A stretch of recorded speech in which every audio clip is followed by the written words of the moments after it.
Good morning, dear students. So far we have discussed column chromatography and adsorption chromatography. Now let us move on to thin layer chromatography.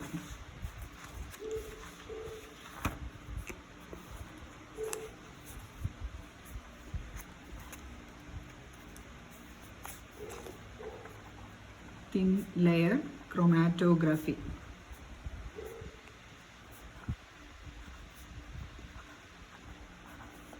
In short, we will be saying it as TLC, thin layer chromatography. See here, in this thin layer chromatography, we are determining the different components present in a mixture. We can identify or we can determine the different components present in a particular mixture, just like as in the previous cases, that is in the case of column as well as adsorption techniques. So determine the different components in a mixture.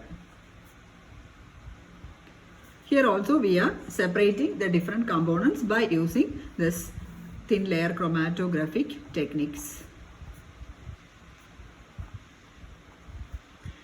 And here one of the advantages of this technique is that it is a very fast technique. And also here we are using the instrumentation of this thin layer chromatography. It will be like this. I will be showing one picture of this thin layer chromatography so that you will be clear about it. See here, this is the instrumentation of thin layer chromatography. See here, you can see one TLC plate. Okay. One TLC plate, and also that TLC plate, it is a glass plate and it is kept inside a beaker. So this is the TLC plate. This white colored one is the TLC plate. This rectangular shaped one is the TLC plate, and it is placed inside a beaker. It is a closed beaker, and this TLC plate, it is kept inside a beaker, and also the solvent, it is kept at the bottom of this beaker. See, you can see the solvent or the elutant. So this is the solvent. So the solvent is kept only up to this level, okay, up to this red level. So the solvent is kept inside this beaker, and the TLC plate, this TLC plate, it is coated with silica gel. Okay, silica gel, first of all, silica gel, it is made into a paste, and then the silica gel, it is coated in this glass plate. Okay, so and then it is dried, and that glass plate is dried, and after it will take a few minutes to get dry. After that, this TLC plate, it is kept inside this solvent. So the solvent is kept here inside this beaker. Okay, then the sample solution, that is the solution to be separated or the mixture to be separated, it is kept as a spot here. See, you can see one spot, isn't it? So the sample solution or the sample mixture to be separated, it is kept as a dot, or it is kept as a spot here. And also what happens is that when the solvent, solvent, it is inside this beaker, and when the solvent rises up through this plate, this TLC plate, what happens is that the components in the mixture get separated.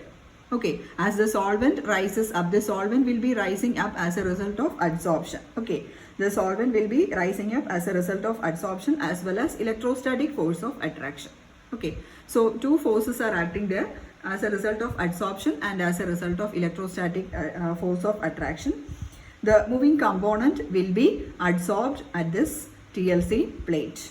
Okay, or the adsorbent, it is kept, it is coated on this plate, and what happens is that the components will be adsorbed as different spots. See here in the second one, you can see the different spots, isn't it? So while we are keeping a sample solution, and while the solvent is coming upwards, what happens? The components will be separated. So you can see the different colored dots here, isn't it? Yellow, then this is the sample solution, then green spot, etc. Okay, so as the solvent rises up, the components get separated. Okay, and as a result of this, what happens? And also one more thing, if it is a polar component, what happens? the polar substances will be strongly adsorbed at this TLC plate. Okay, polar substance will be easily attracted and less polar substances will be easily flowing upwards through this TLC plate. Okay, so polar substances, polar means they will be having some charges, isn't it? So as a result of that charge, what happens? They will be easily adsorbed or they will be easily attracted at this surface layer of this TLC plate.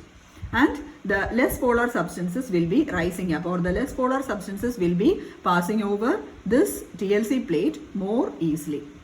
Okay, so the as the polarity increases, the adsorption, the strength of the adsorption will be greater. So it will be adsorbed faster here. Okay, and as a result, what happens? We will be getting, as a result of this phenomenon, we will be getting some spots. Okay, and also see, one more thing to be remembered is that the sample solution, that is, we are keeping a spot as the sample solution, isn't it? The sample solution is kept as a spot at this point, isn't it? So it will be kept just 2 centimeter above the solvent. Okay, so this distance will be 2 centimeter. So here this is the level of the solvent and this is the sample solution or the spot of the sample solution. So this is about 2 centimeter gap. Okay, and here the different components will be coming at different layers or as different layers or as different spots. There we can separate the solvent by using suitable element. See, the solvent, as a result of the see here, the solvent will be, as the solvent rises up, the spots, different spots will be reaching at different heights, isn't it? So from this we can calculate the components, or we can identify the components, or we can find out the relative adsorption of each component also. Okay, so here here you have got one yellow spot and one green spot, isn't it? So here you have got a formula for calculating the retention factor or the relative adsorption. Relative adsorption. The relative adsorption of the different components can be calculated by using the factor RF. Okay, RF factor, the relative adsorption. And also this RF factor, it is equal to, RF factor means it is the retention factor.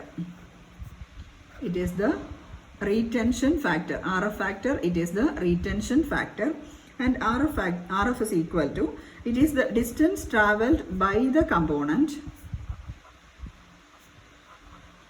Distance travelled by the component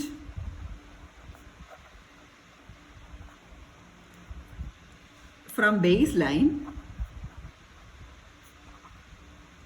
Distance travelled by the component from baseline divided by distance travelled by the solvent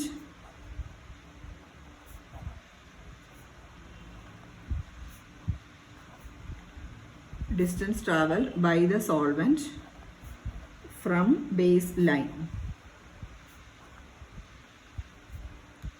Okay, so this is the formula for calculating the retention factor, or from this RF value we can calculate the adsorption rate of that particular component. So RF is equal to distance travelled by the component from the baseline divided by distance travelled by the solvent from the baseline. So here we can see the RF factor.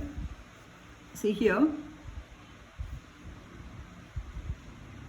See, RF is equal to A by B. See here, what is A?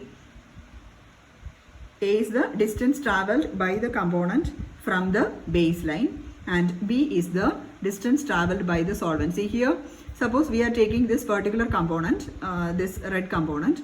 So here the center of that particular spot, that we can take as mark as 1 point, and this will be the baseline. Sorry. See here, this is the red spot. This is one of the components present in that mixture, and this is the baseline. Okay, baseline of that particular solvent. Then the next is the center of the spot. So that will be taken as the next line. So that distance gives A. So RF is equal to A divided by, then the denominator is the distance travelled by the solvent from the baseline. So this is the baseline. This is the level of the solvent. This is the level of the solvent. So that distance gives the this B, that gives the distance traveled by the solvent from the baseline. So the solvent will be traveling from this point to this point. Okay, so that gives the denominator, and the numerator, that is the distance traveled by the component from the baseline, that is this particular distance. So RF is that particular ratio. Okay, so you have to study this particular formula. RF is equal to distance traveled by the component from baseline divided by distance traveled by the solvent from the baseline. Okay.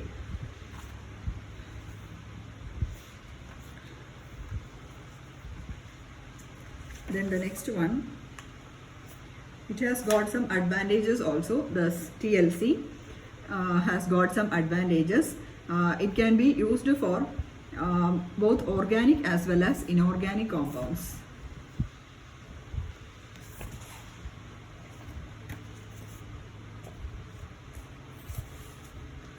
Advantages.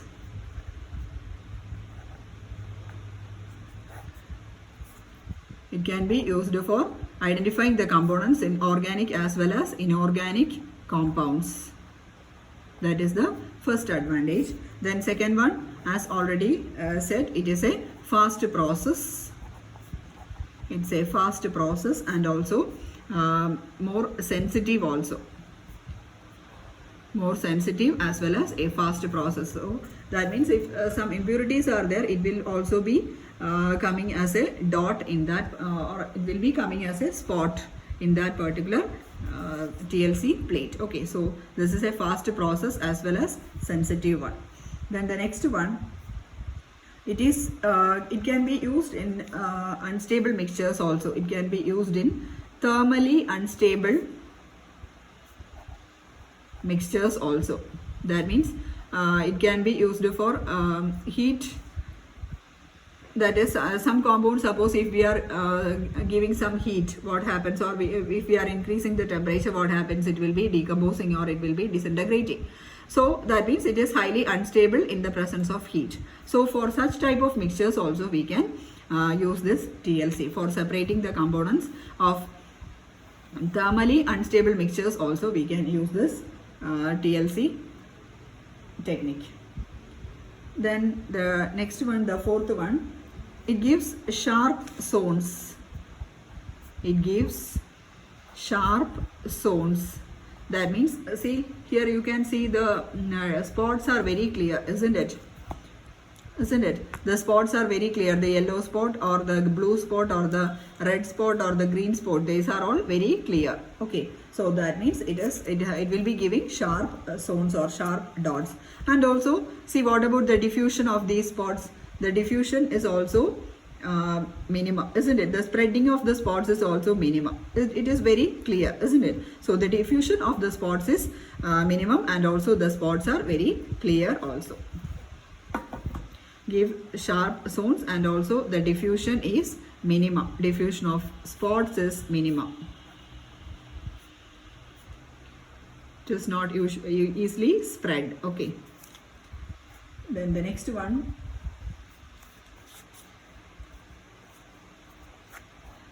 Corrosive substances also can be and acids can be sprayed in the glass plate or the TLC plate.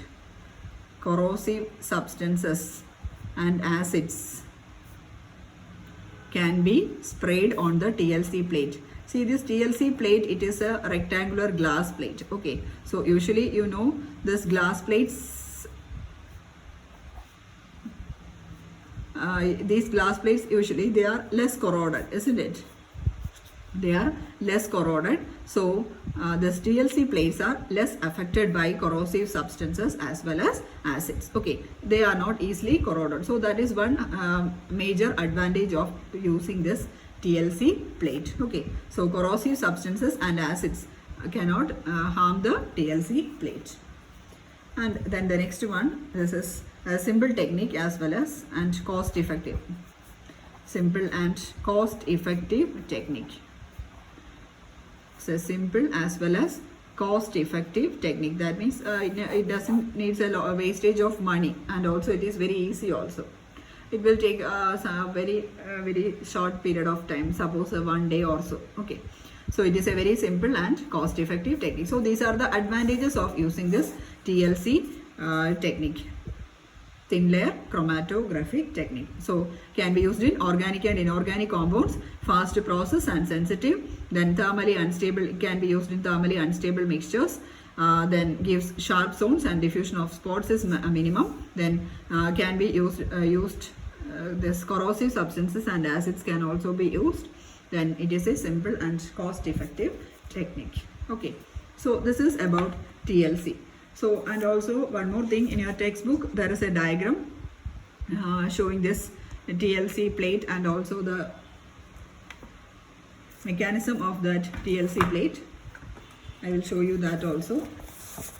See here, this is the schematic diagram. This is the beaker and solvent is placed at up to this level, and this is the TLC plate.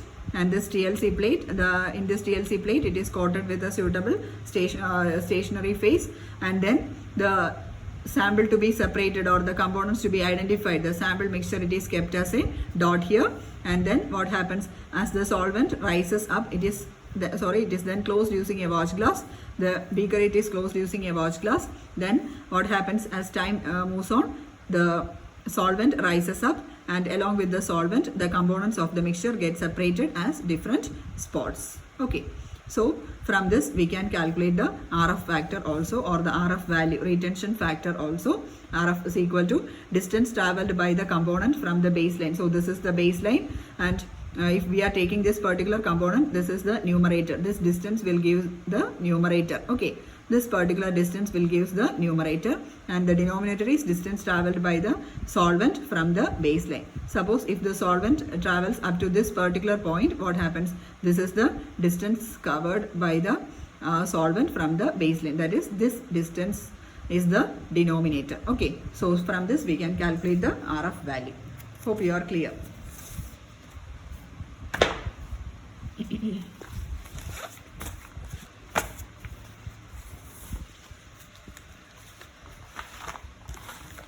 Then the next one, the next type of chromatographic technique, that is the paper chromatography.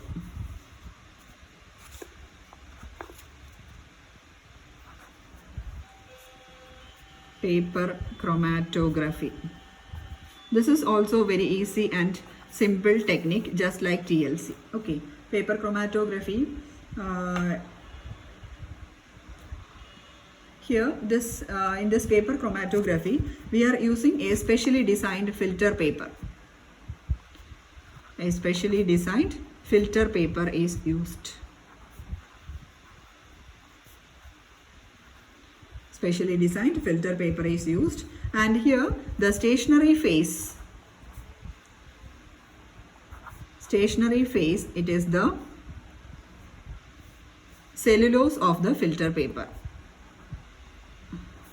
It is the cellulose of the filter paper. You know, these papers will be having cellulose, isn't it? It is made up of cellulose. So the stationary phase, the cellulose acts as the stationary phase. Cellulose of the filter paper acts as the stationary phase. And the mobile phase, will be the organic solvent.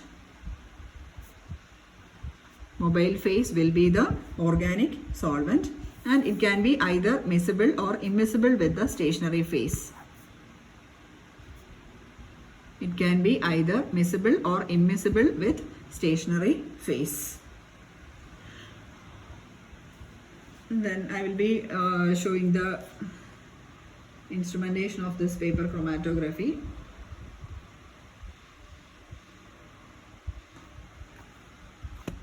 See, this is the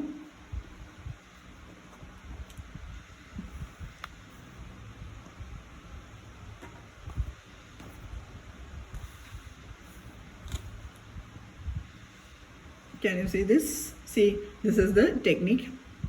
Here also one beaker is taken, and in this beaker the solvent is kept up to this level. Okay, solvent is kept up to this level, and the filter paper, that is that particular filter paper, it is used as the chromatographic paper, and this filter paper, it is placed at one end of the beaker, and also it is kept here. Okay, this filter paper, it is hanged like this, and the mixture to be separated or the components to be separated, it is placed as a spot on the filter paper. Okay, you can see the black spot. So this is the sample solution to be separated, and the solvent level will be just below, it will be just 2 centimeter below the spot, it will not be touching each other. Okay, so what happens is that, and this beaker, it is covered, and what happens is that after a particular time, what happens, as a result of the capillary rise, this solvent will be rising up through this filter paper. Okay, the solvent will be rising up through the filter paper, and what happens as a result of this, the different components present in that black spot. See here, you can see one blue color, one yellowish orange, then one yellowish color, then and one reddish color, isn't it? That means it has got 4 components, and the 4 components are separated as separate dots in that particular filter paper.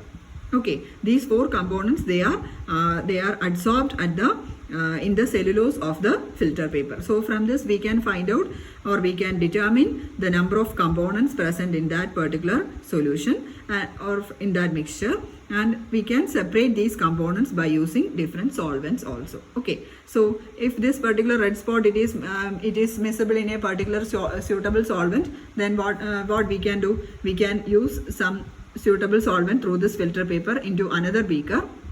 This filter paper, it is kept in another beaker, and if the red solution, it is the red spot, if it is miscible in that particular solvent, we can use a solvent A, and the red spot will be dissolving in solvent A, and we can collect it in that particular beaker. Similarly, we can collect the 4 different spots in 4 beakers, and we can identify the sample components. Okay, so this is the technique. It is a very simple technique. This is the technique of paper chromatography. Okay, so this is the solvent. The solvent is kept inside a beaker. Then a filter paper, it is kept just 2 centimeter above the level of the solvent, and it is holded like this.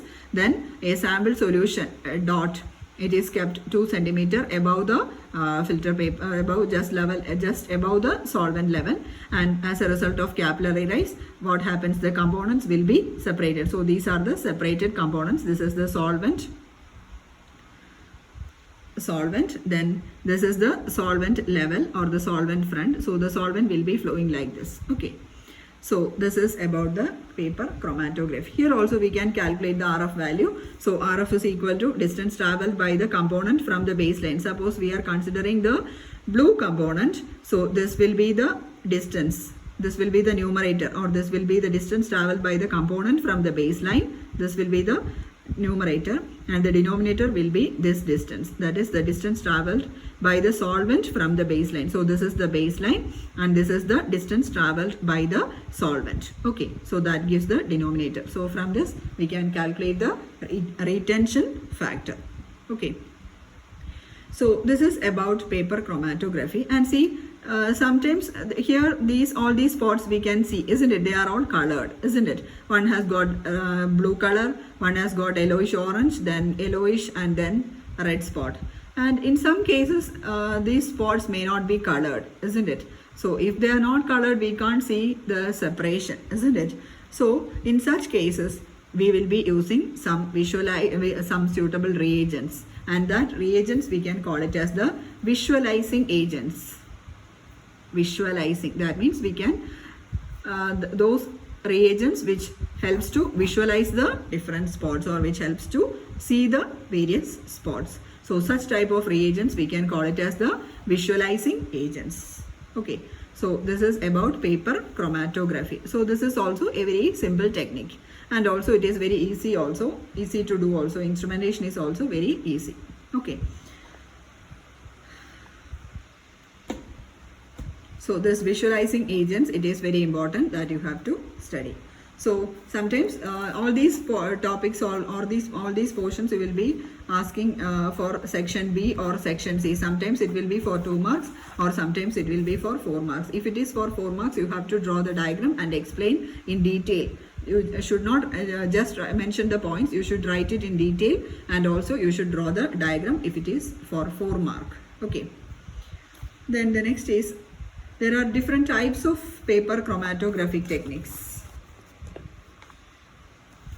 Different types of paper chromatographic techniques.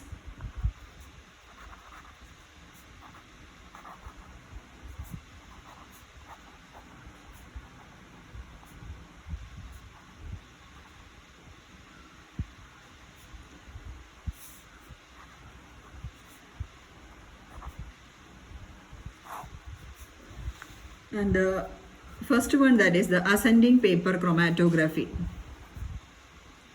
Ascending paper chromatography.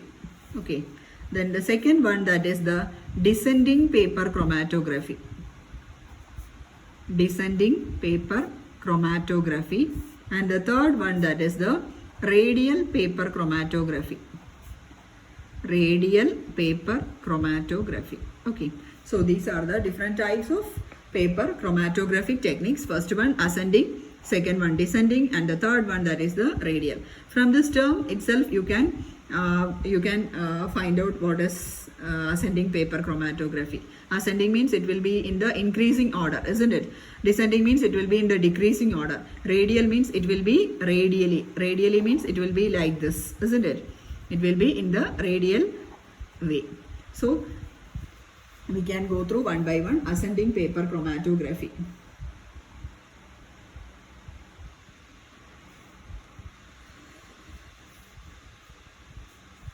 First one, ascending paper chromatography. The setup of this ascending paper chromatography is just like as in the case of previous one, that is in the introduction part of paper chromatography. I had shown you one diagram, and just like that, this ascending paper chromatography. Here the solvent will be traveling up through the paper. The solvent will be traveling up. That means in the upward direction, or it will be in the increasing order. So the solvent will be traveling up in the paper. Okay.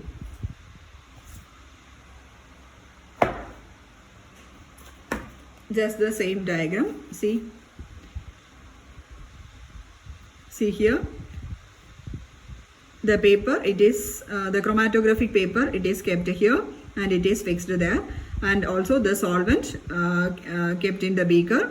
The sample solution to be separated, or the components to be separated, it is kept at 2 centimeter just above the level of the solvent. And then as the solvent moves, what happens, as the solvent rises up, here the solvent will be rising up. So as the solvent rises up, the components will be separated. Okay. So this is the ascending paper chromatography. That is, the solvent travel up through the paper. The solvent travels in the upward direction of the paper. Okay. So that is about ascending paper chromatography. The mechanism is the same as in the previous case. That is, the sample is kept here. As the solvent rises up, the different components get separated, and from the different components we can calculate the RF value also, or the rate of adsorption also. And again the RF value we can calculate, and the rate of adsorption also we can calculate, or we can identify from the RF factor. Okay. So this is about ascending paper chromatography. So simple paper chromatography means it is ascending paper chromatography. The solvent, it is the rise of the solvent, or the solvent level will be rising in the upward direction. Okay. So that is the ascending paper chromatography. Then the next one, that is the descending paper chromatography. So what about descending paper chromatography? What about the direction of the solvent? Descending paper chromatography.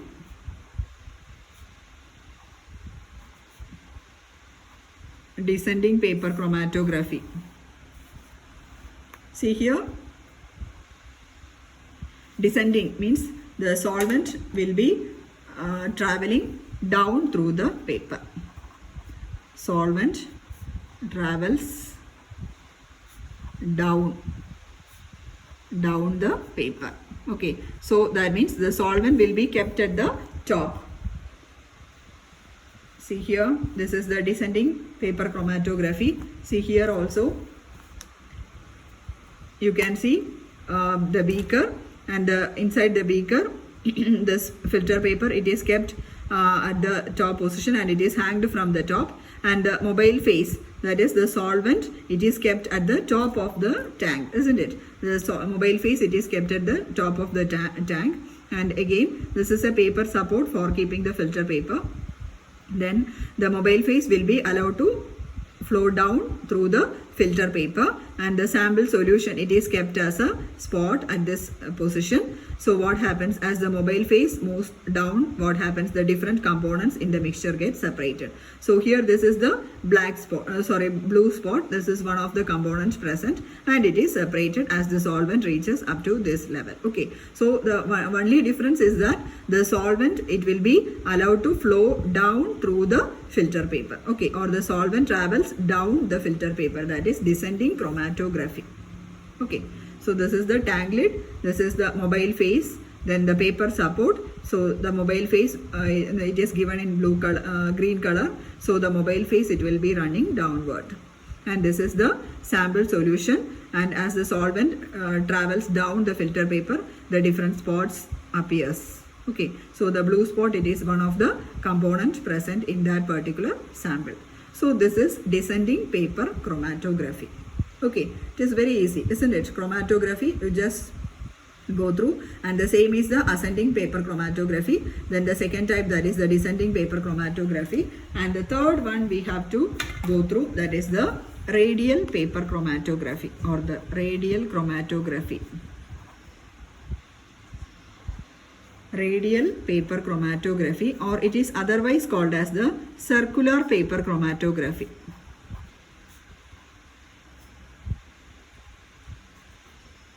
Circular paper chromatography. Okay, I'll be showing the diagram also, and here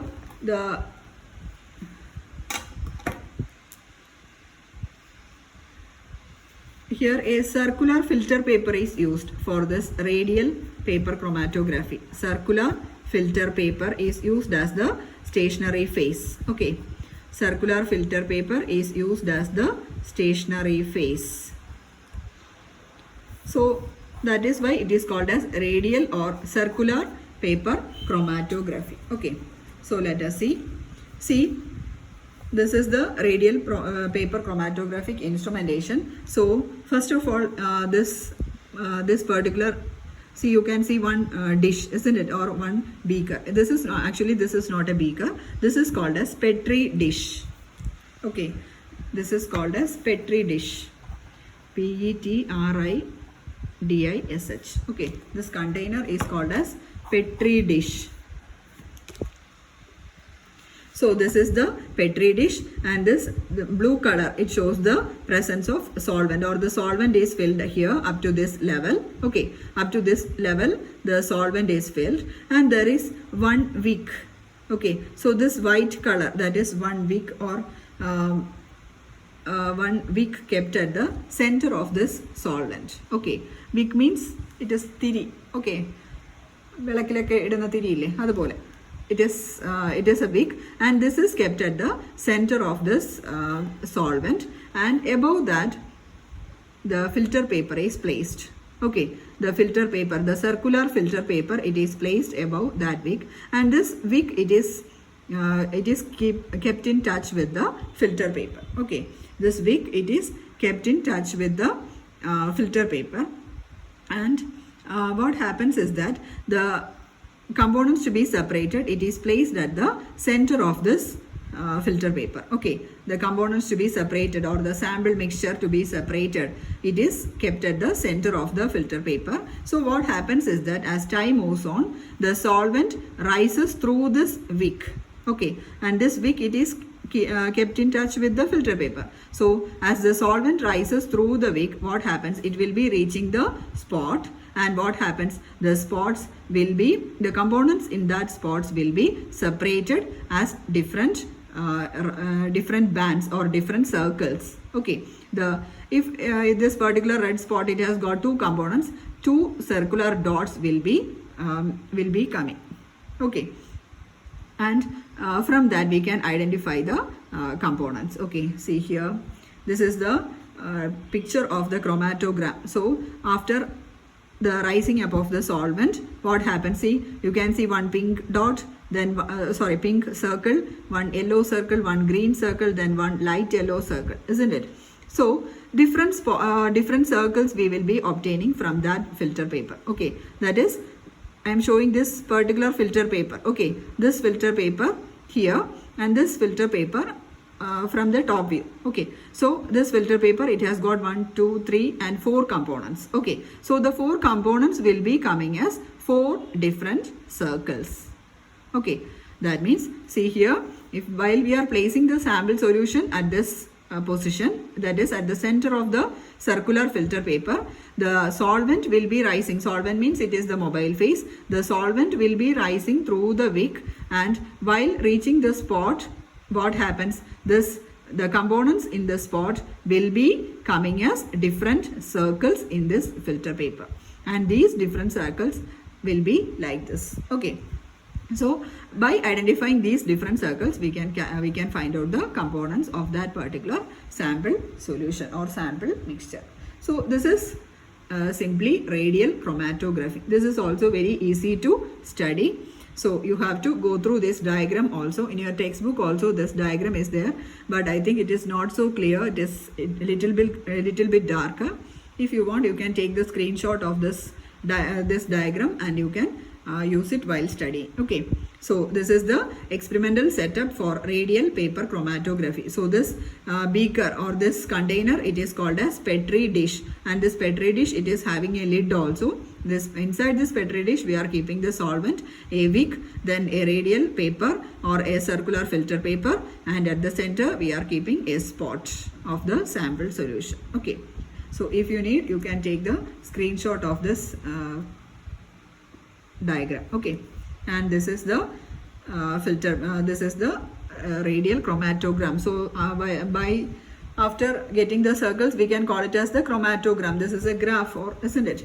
So this is the radial chromatogram. So the different components are present as different circles. Okay, so this is about radial chromatography or radial paper chromatography or circular paper chromatography. Hope you are clear up to this. So in our next video, we will go through ion exchange chromatography, gas chromatography, and HPLC, high performance liquid chromatography. Okay, thank you.